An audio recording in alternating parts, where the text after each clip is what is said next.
think that they are rejecting Christianity, at least some of the people of his day, and who think that they are rejecting Christian morality are in fact actually continuing to uphold more or less the Judeo-Christian worldview.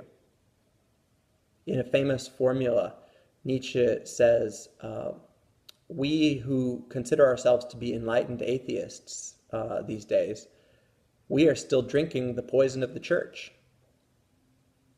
How could this be? This is paradoxical. Isn't finding freedom from Christian morality that is perceived to be oppressive, especially sexual morality or something like that, isn't finding that freedom one of the main goals of a lot of contemporary secular proponents? But think more closely about Nietzsche's critique.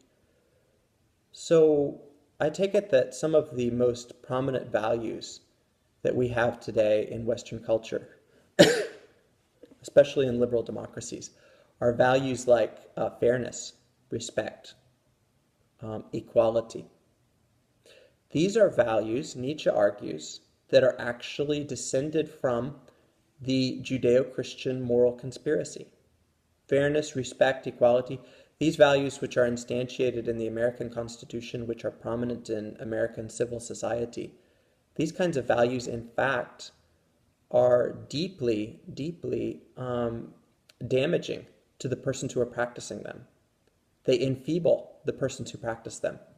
They cause the persons who practice them to be weakened.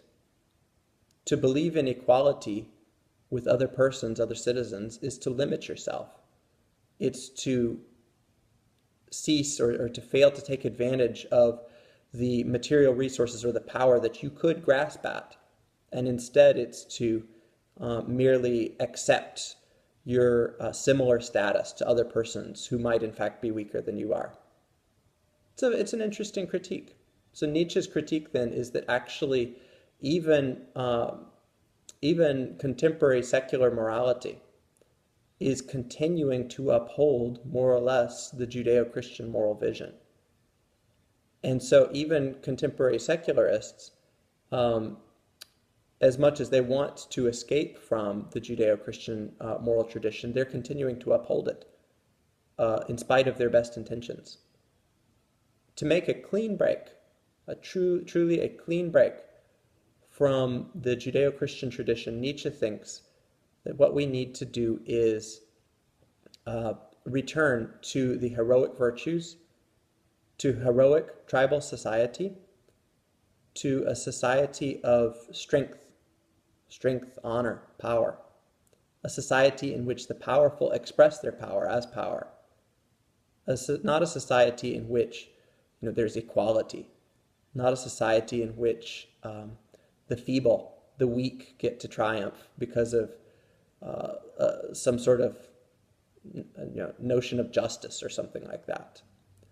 Instead, Nietzsche thinks that human beings would be better off, human beings would be stronger as human beings if they could operate in the context of a society of tribal force, of power, of war, where they could regularly exercise their capacities, their courage, their strength and honor, like Maximus the gladiator.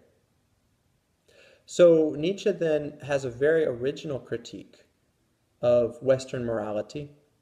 It's a fascinating kind of a critique. It's a critique that urges us to reread the tradition, to rethink the tradition. And it's a critique that upends everything. Nietzsche says, embrace your will to power, embrace your instinctual desire to do animalistic things like dominate or like have sex freely with whoever, or or to control. Nietzsche thinks then that by embracing our instincts like that, by pursuing our instinctual passions freely, we can find the liberation that he thinks we desperately need from the Judeo-Christian tradition. Most people these days are not full-blown Nietzscheans. But I think that it is probably clear from my discussion so far in this lecture of Nietzsche's critique of the received morality that there are a lot of people these days who are modified Nietzscheans. So one of Nietzsche's most influential areas, or one of the areas in which his influence has been most widespread, has been contemporary sexual morality. Definitely the narrative that we should embrace our instincts rather than trying to repress or suppress our instincts, which is a commonplace narrative that is often heard in sexual revolution circles. That's a narrative that comes right out of Nietzsche. Nietzsche thinks that